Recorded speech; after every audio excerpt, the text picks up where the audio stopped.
Olá, meu amigo, minha amiga, é um prazer estar novamente aqui, juntamente com o Anderson, para estudar um pouco mais da Bíblia com vocês. Recentemente nós gravamos e publicamos uma série de 6 vídeos sobre o santuário, sobre o livro de Hebreus, sobre o sistema de portas do santuário, sobre a unção do santuário. E você pode acessar esse conteúdo no cartão que vai aparecer aqui acima na tela. Muitas pessoas que assistiram aos vídeos fizeram comentários, fizeram perguntas e nós não tivemos oportunidade de responder adequadamente a esses comentários, até porque o sistema de respostas ali do YouTube não comporta explicações mais elaboradas. Então, Anderson, decidimos fazer esta série de vídeos onde publicaremos ao longo das semanas pequenos vídeos respondendo às perguntas que vocês fizeram. Se por acaso você ainda não viu a série, veja primeiro e depois você volte aqui para conferir as perguntas e as respostas.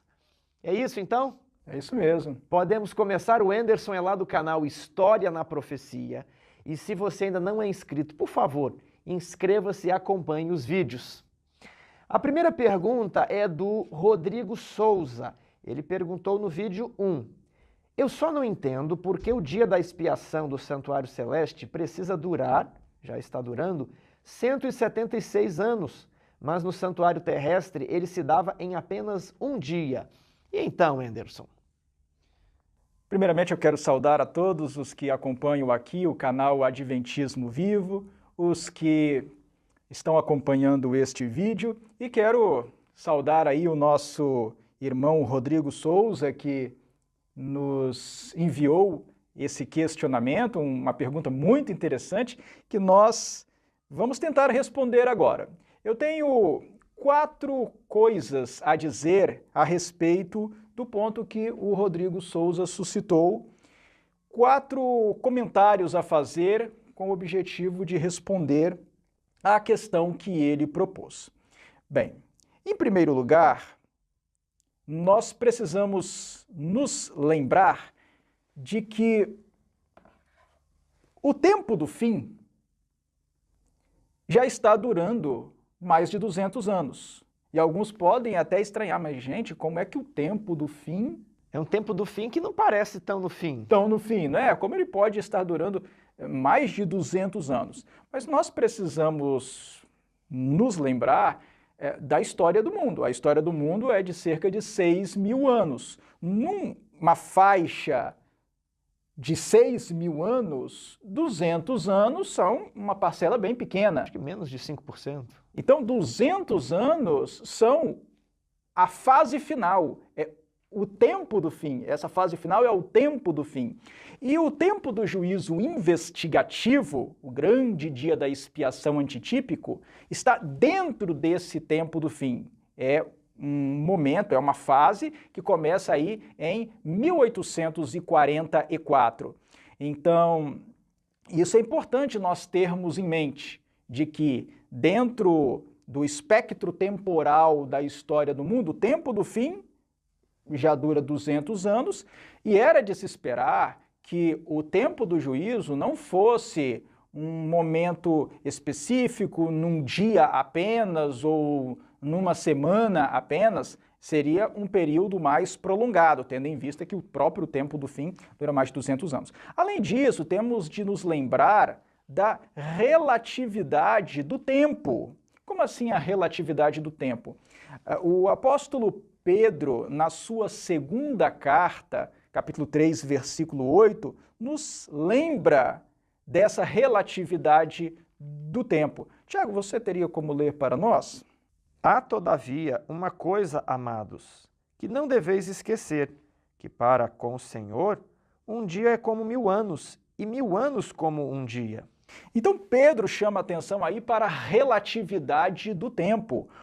Um dia para o Senhor é como 1000 anos, e 1000 anos são como um dia. Então, para o Senhor, esse período aí de 176, 177 anos é um período ínfimo, não é relevante para o Senhor, porque há uma relatividade do tempo. 1000 anos para o Senhor são como um um dia apenas.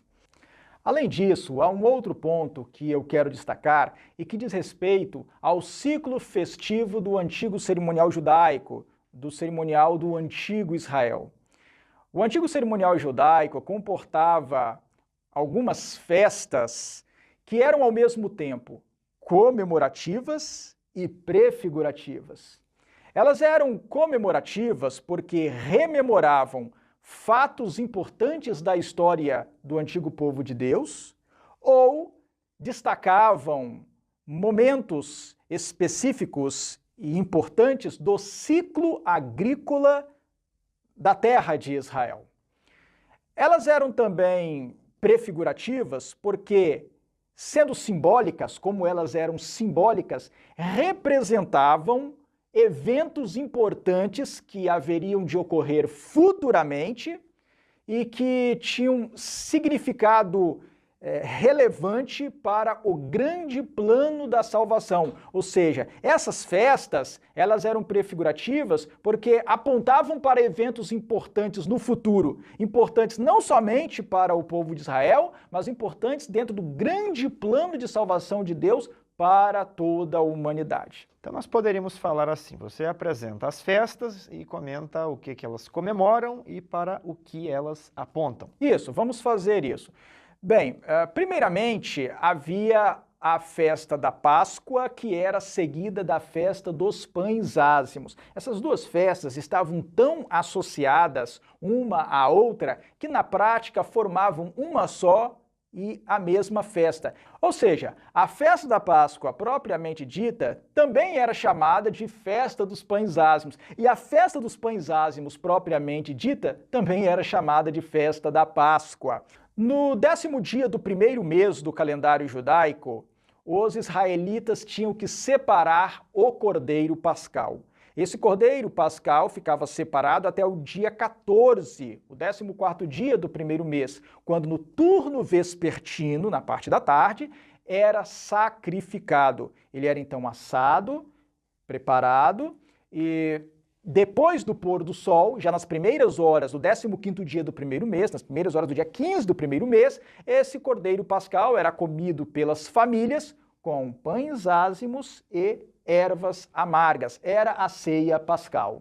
E depois, a partir dali, começava o período em que os israelitas não poderiam comer nada fermentado. Era a festa dos pães ázimos.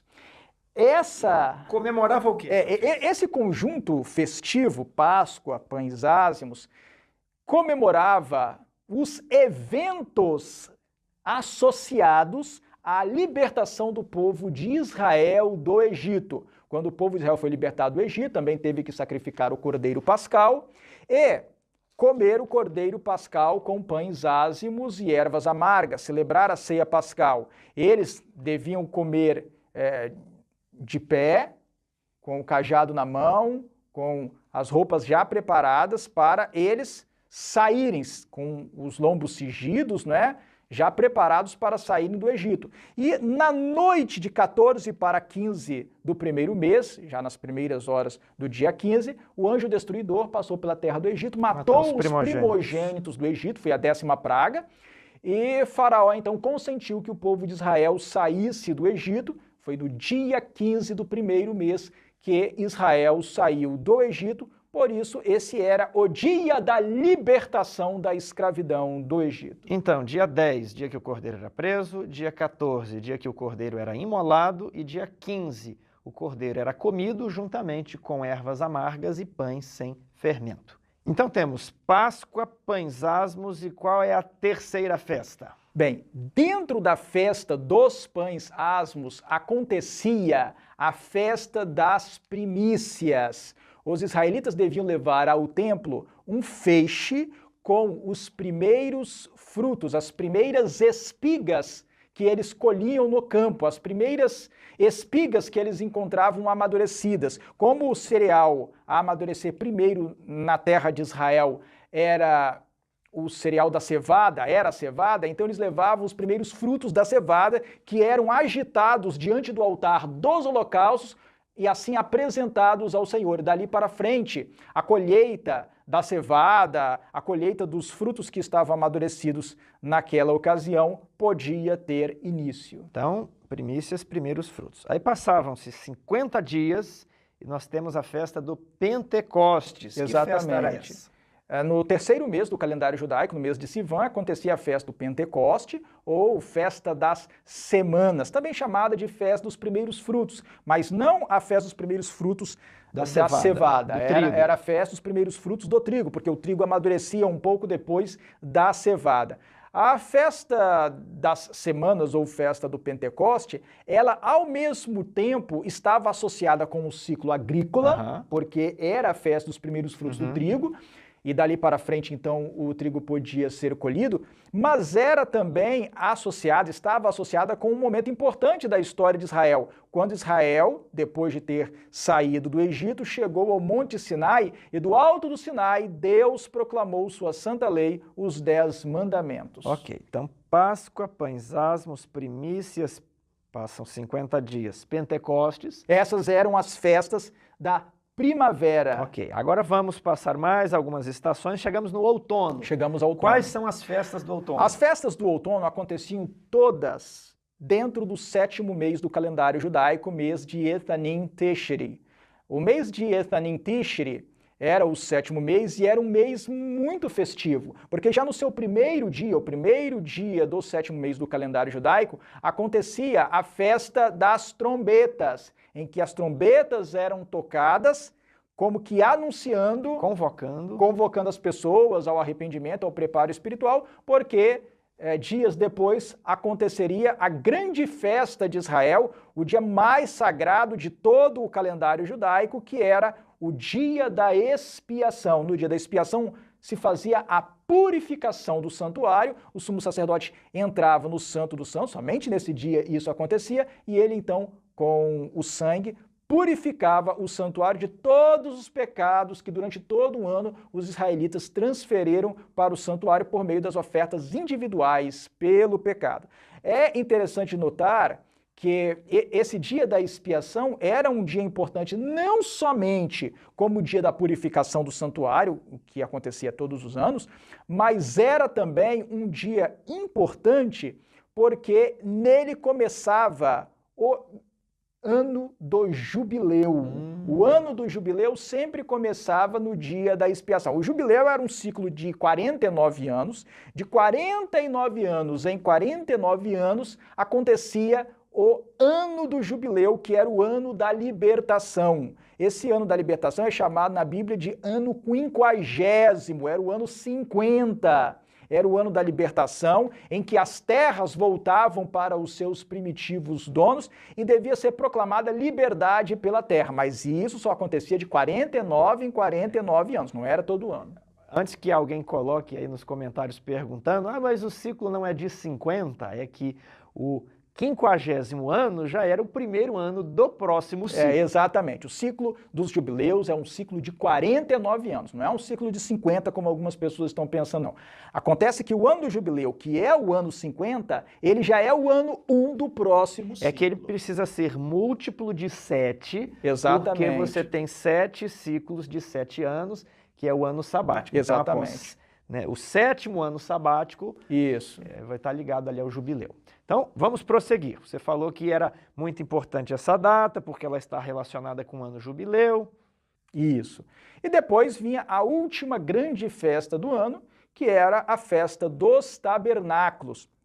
A festa dos tabernáculos era um período de 7 dias, ao qual se acrescentava um 8º, durante o qual os israelitas deviam morar em cabanas, para rememorar o período em que eles peregrinaram pelo deserto, aquele período de 40 moraram anos. Em cabanas, e moraram em tendas, em cabanas, durante 40 anos. Então, na festa dos tabernáculos, eles relembravam essa circunstância da peregrinação no deserto durante os 40 anos. Então, essas eram as festas do ciclo judaico, E elas eram comemorativas, como nós mostramos, mas eram também prefigurativas, eram simbólicas, elas eram tipológicas, ou seja, elas eram um tipo de eventos futuros. E eu quero falar rapidamente aqui dos significados delas. Este aqui não é um vídeo de aprofundamento sobre a tipologia das festas judaicas. Eu estou mencionando rapidamente para responder à pergunta do nosso irmão Rodrigo Souza. Agora, se a pessoa quiser fazer um estudo, acho que há mais de 100 páginas, você pode pegar aqui, você está mais próximo? Sim. Há um capítulo, que é o capítulo 9 do livro Astronomia e a Glória do Adventismo, que ele detalhadamente fará um estudo das festas, do evento que elas comemoravam e do evento para o qual prefiguravam, bem como uma análise aí do ano jubileu, do ciclo histórico, as teorias do jubileu. É o livro Astronomia e a Glória do Adventismo. Está tudo aí no livro. Muito bem. Okay, então, prossiga. Acho que posso deixar aqui, né? Pode.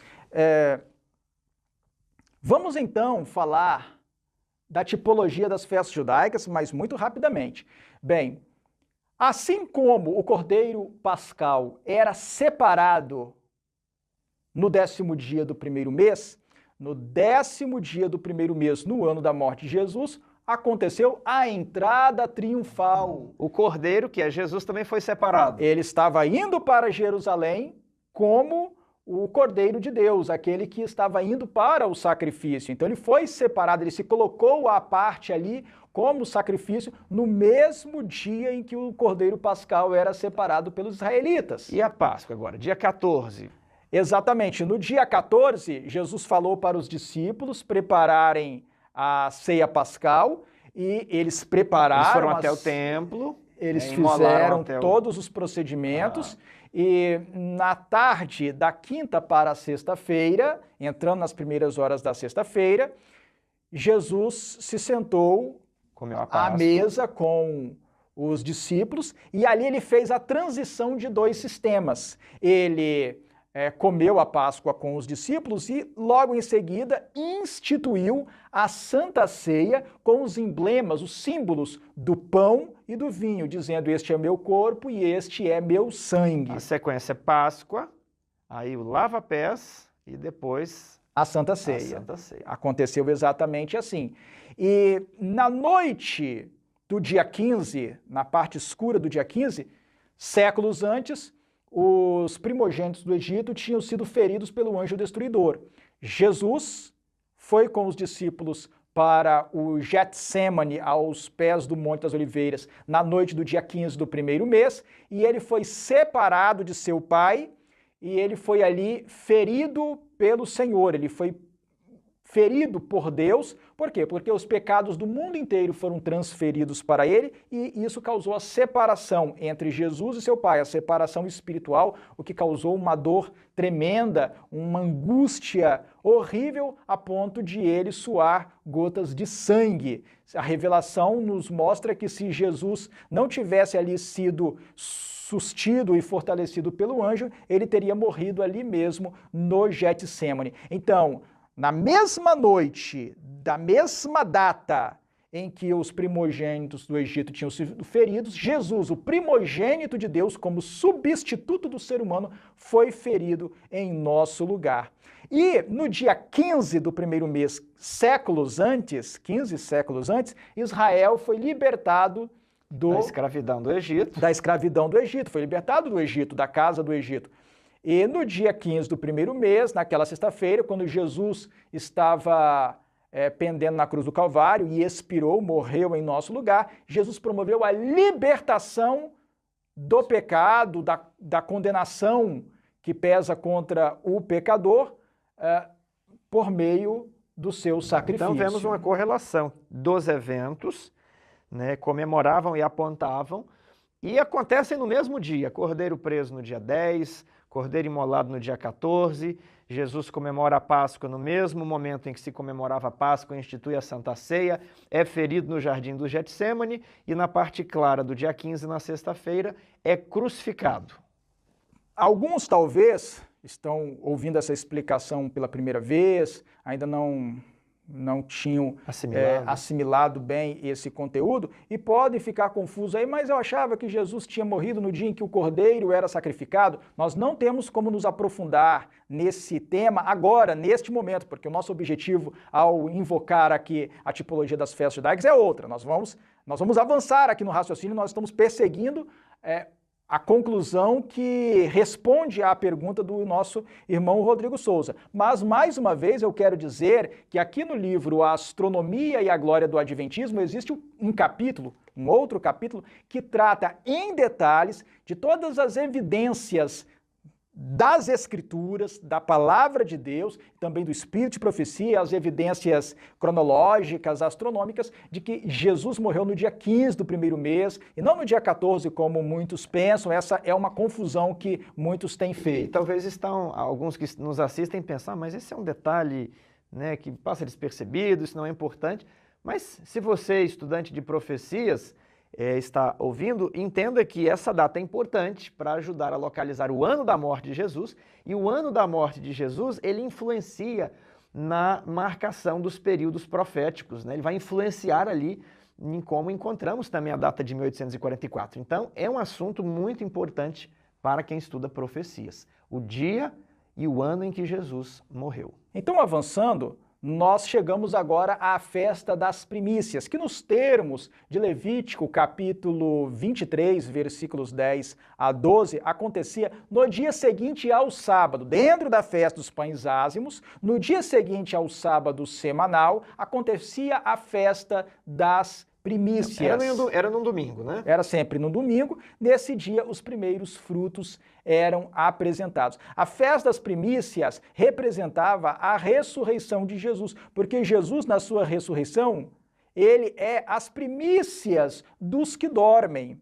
A grande ressurreição dos santos, dos salvos, acontecerá por ocasião do segundo advento, da volta de Jesus. Mas Jesus já ressuscitou 2000 anos atrás, como as primícias, os primeiros frutos. É a ressurreição mais importante. É a ressurreição mais importante. Da qual a ressurreição de todos depende. Depende, exatamente. E então, assim como os primeiros frutos eram apresentados no dia seguinte ao sábado semanal, dentro da festa dos pães ázimos, Jesus ressuscitou no dia seguinte ao sábado semanal, dentro da festa dos pães ázimos. Aqui também existe, nós sabemos, toda uma discussão, porque muitos sustentam que esse sábado de que fala Levítico não era o sábado semanal, era sim o sábado, um sábado dito cerimonial, mas nós não temos como nos aprofundar nisso agora. Novamente dizemos, no livro Astronomia e Glória do Adventismo, nós apresentamos uma série de evidências das Escrituras, da linguagem das Escrituras, da terminologia das Escrituras, além de outras evidências mais que mostram que, na verdade, a festa das primícias acontecia no primeiro dia da semana, dentro da festa dos pães ázimos. Aí nós temos que remeter os nossos irmãos ao livro Astronomia e Glória do Adventismo. Mas avançando no ciclo das festas judaicas, pensando na tipologia delas, nós vamos agora para o Pentecoste. Como nós já dissemos, na festa do Pentecoste, tanto se comemorava o momento da apresentação dos primeiros frutos do trigo, como se relembrava aquele momento, aquela ocasião em que o povo de Israel estava junto ao Sinai, o Senhor desceu sobre o monte Sinai e proclamou a sua lei, os 10 mandamentos.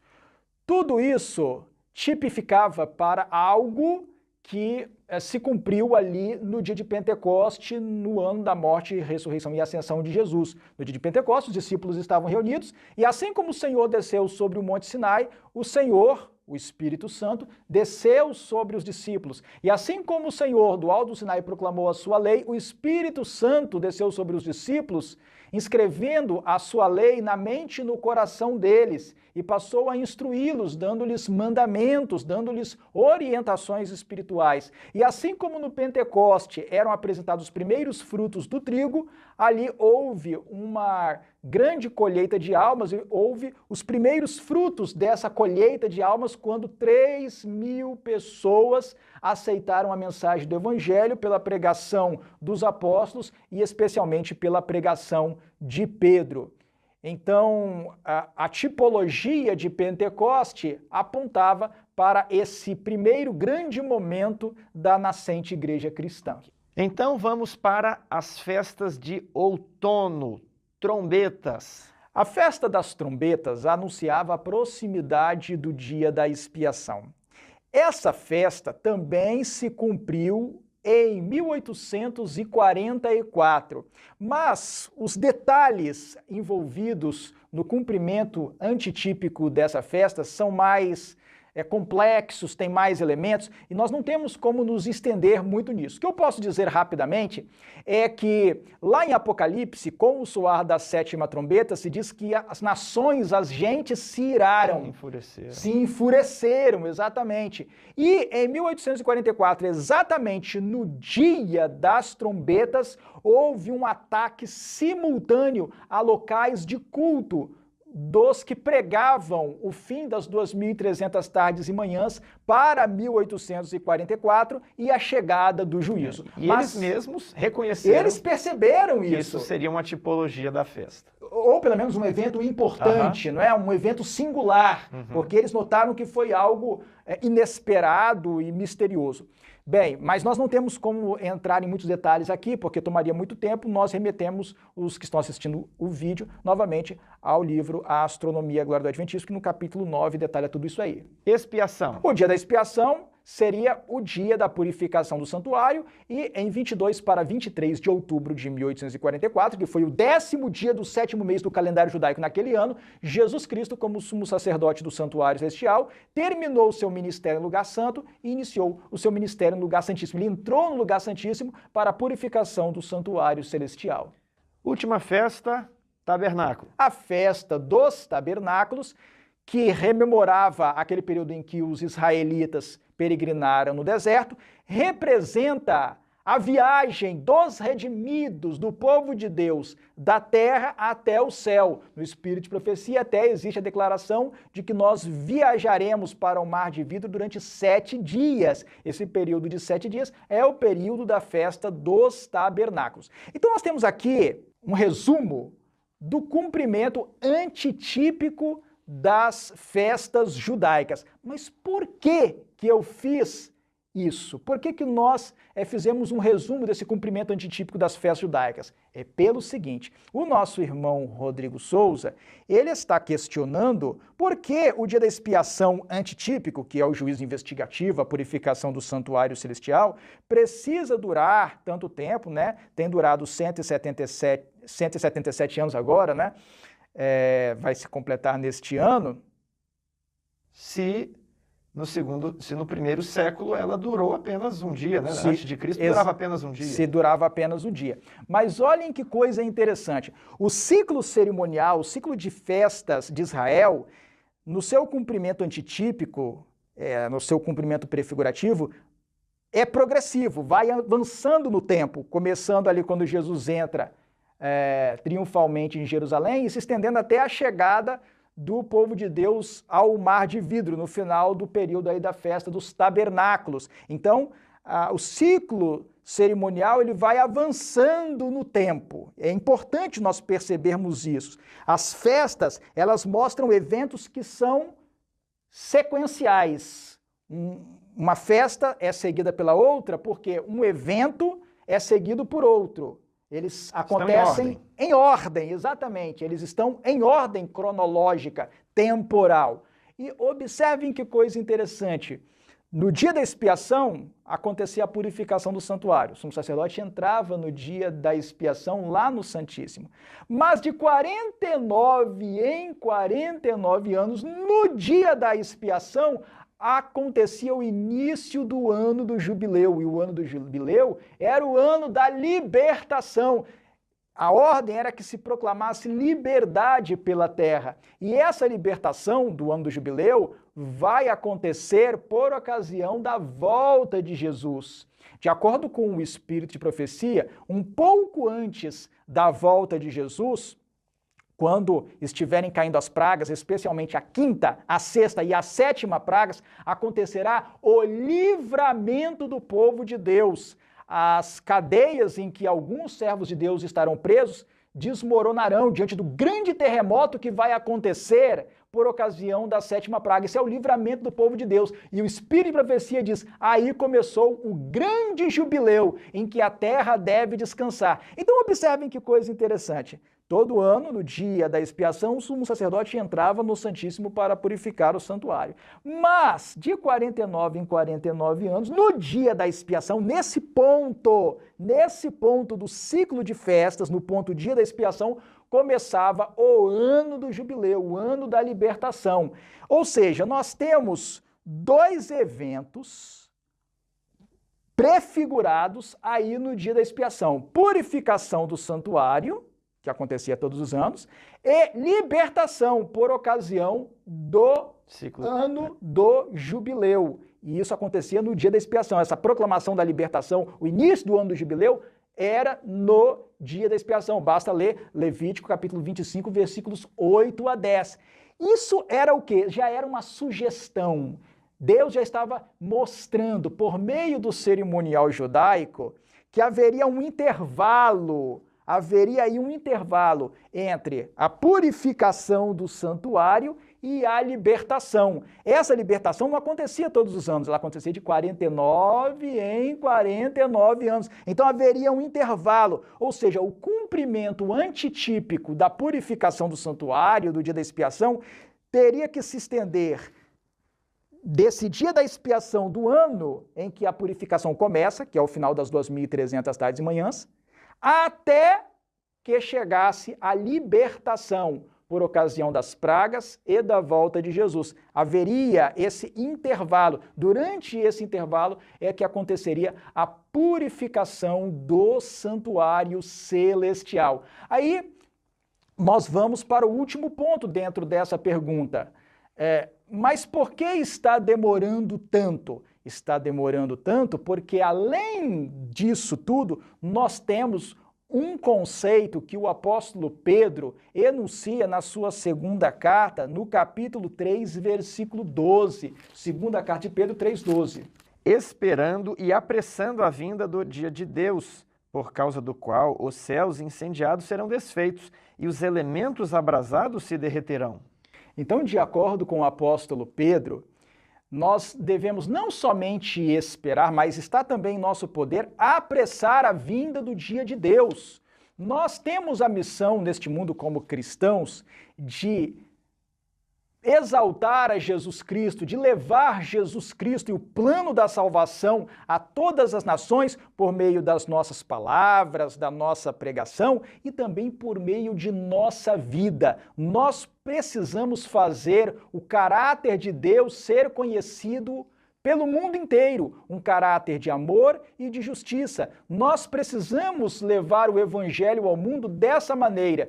E por causa da incredulidade, por causa do mundanismo, por causa da preocupação com as coisas deste mundo, com os divertimentos e tudo que nos prende às coisas deste mundo, a igreja tem atrasado o tempo da vinda de Deus. Eu sei que alguns não gostam de ouvir isso, acham isso meio estranho, como se isso tirasse a soberania de Deus sobre o tempo, mas isso não tira a soberania de Deus sobre o tempo. Deus, que é o Senhor do tempo, Deus, que é o Senhor de todo o universo, Ele decretou, por vontade dEle, por ato soberano dEle, de que para que a vinda de Jesus se concretize, e se concretizará, a mensagem do Evangelho, por meio da pregação e por meio do exemplo, deve ser levada a todo mundo. E então virá o fim.